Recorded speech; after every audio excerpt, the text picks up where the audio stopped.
Welcome to PX Multifamily, Multifamily's only audio-video people experience podcast.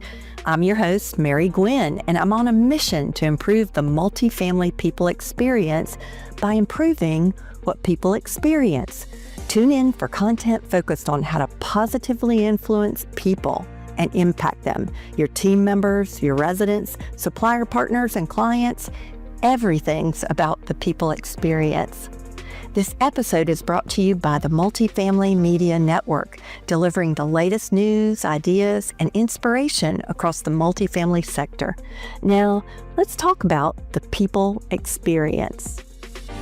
Hello, everybody. It's a fabulous Friday, and today I want to give you 4 extra effort tips for handling resident conflict the best you can. There's several important steps to resolving conflict in customer service, and I know you already know the basic ones like actively listening. And in fact, most people agree on the basics. You listen to the concern and repeat it. You acknowledge and empathize. You find a solution. You agree and thank the customer, and you follow up. But I have 4 additional extra effort tips that'll push your resident conflict resolution over the top and take care of it fast. An unhappy situation doesn't get better. In fact, if you don't do anything about it, it festers, it gets worse. And when that happens, what really happens, the facts of the matter no longer matter. So if you let something fester, it gets clouded with emotion. And so you need to make sure when a complaint call comes in, it gets handled fast. In fact, when a complaint call comes to my office, sometimes my staff will know I'm busy and offer to take a message.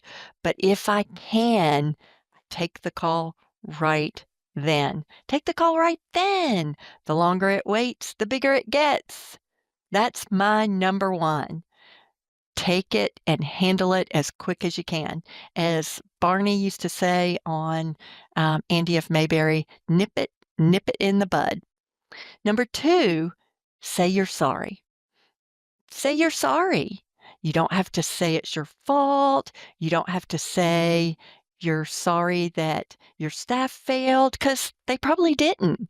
What you say is you're sorry, and then let them fill in the rest. You're saying you're sorry they're in this situation. You're sorry they're not satisfied. You're sorry things aren't meeting their expectations.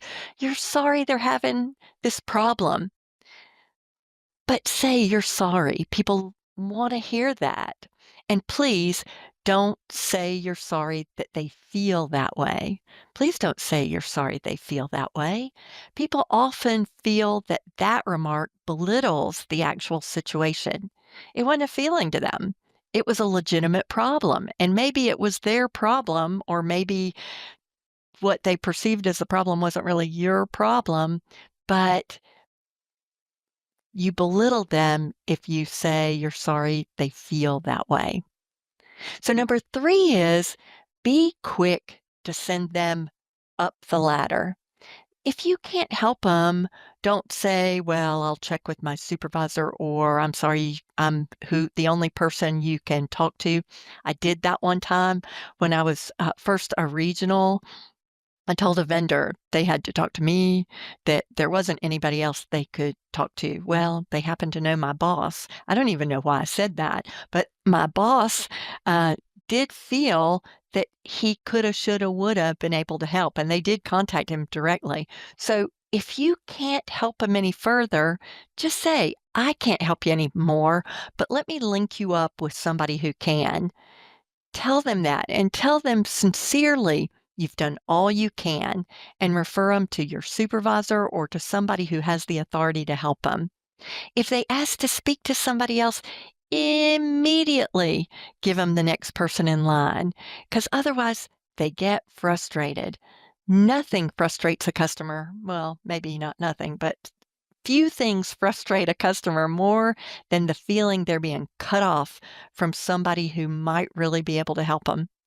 Our policy at our company encourages our community staff, our on-site staff, to freely give out the home office number, not to denigrate their authority or to act like they can't handle it, but so we can support their authority and support them.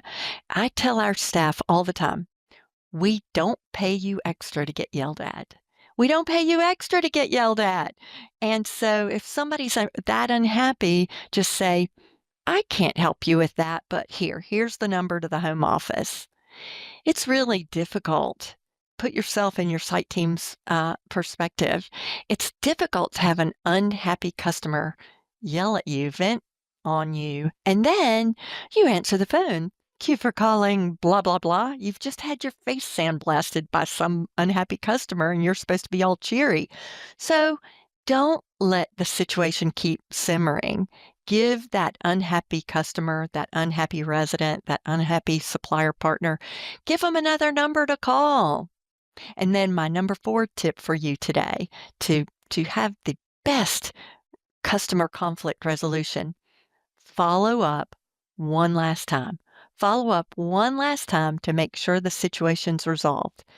I have one looming right now in which I told the resident what I would do and sent her written resolution, but she never received it. It never got through to her, and I didn't follow up that one last time. So she ended up thinking I didn't do what I said I would do, even though I really did. It would have only taken one more 5-minute phone call to ensure she received what I sent her. And it would have given me the opportunity to reinforce our goal of trying to reach the best resolution. All I had to do was set a calendar reminder to check back in a week. Oh well. Next time, the basic steps to resolve customer service complaints shouldn't be skipped. Don't skip them. But if you want to be exceptional, add these 4 extra effort tips to your conflict resolution, and you'll make your life a lot easier and theirs as well.